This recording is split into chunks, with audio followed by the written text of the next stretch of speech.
welcome to Scripture Gist with Lucy. Last time we were talking about our association and how we should work with the wise, right?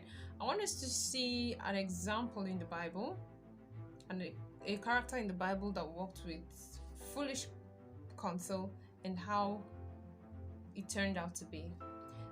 Let's take our reading from 1 Kings chapter 12 from verse 8 to 14. I'm going to be reading from my Bible. And it says, "But he rejected the advice which the elders had given him, and consulted the young men who had grown up with him, who stood before him. And he said to them, 'What advice do you give? How should we answer these people who have spoken to me, saying, Lighten the yoke which your father has put on us?' The young men who had grown up with him spoke to him, saying, 'Thus you should speak to these people who have spoken to you, saying, Your father has made our yoke very heavy, but you make it lighter on us.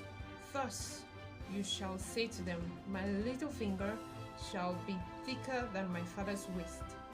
And now, whereas my father put a heavy yoke on you, I will add your yoke.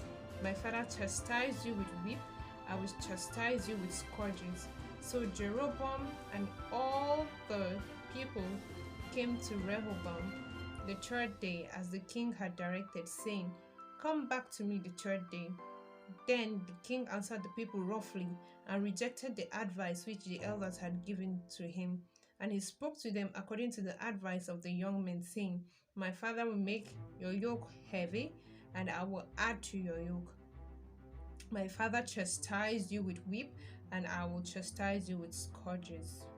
So this is the story of Rehoboam, the son of Solomon. It's painful that he did not listen to his father's advice. You see, his father wrote most of the book of Proverbs, and it was his father that advised us in our previous lesson that we should work with the wise, right? But Rehoboam, in this case, did not listen to his father's advice. After he asked the counsel of the elders, which gave him good advice and told him to lighten the burden because the people of Israel were already complaining, Rehoboam went on to ask his gang, let's call it his gang of young men, and they told him that he should increase the burden upon the people. And in the later part of that chapter, we'll find out what happened.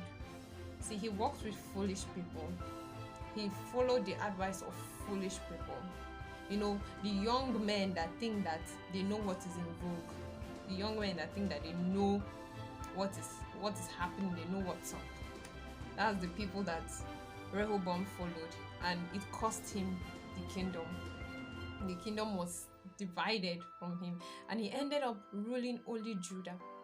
Out of the 12 tribes of Israel, he lost the other 11, and he had just Judah. He ruled only over Judah because of his foolish decision. He decided to work with foolish people. They advised him foolishly, and he followed them, and see where it ended up in. You see, according to the scripture we read last week that said that you should walk with the wise and be wise, and if you walk with the foolish, your life will be torn in pieces. This is what happened literally to Rehoboam. His kingdom was torn in pieces from him. So this week I advise that you still, evaluate your relationships, and decide to let go of those ones that give you foolish counsel. You know that one person that if you want to do something foolish, is that person you call to give you morale, to give you support towards that foolish decision. You know that one person. I think you should begin to watch it. Be intentional about your relationships.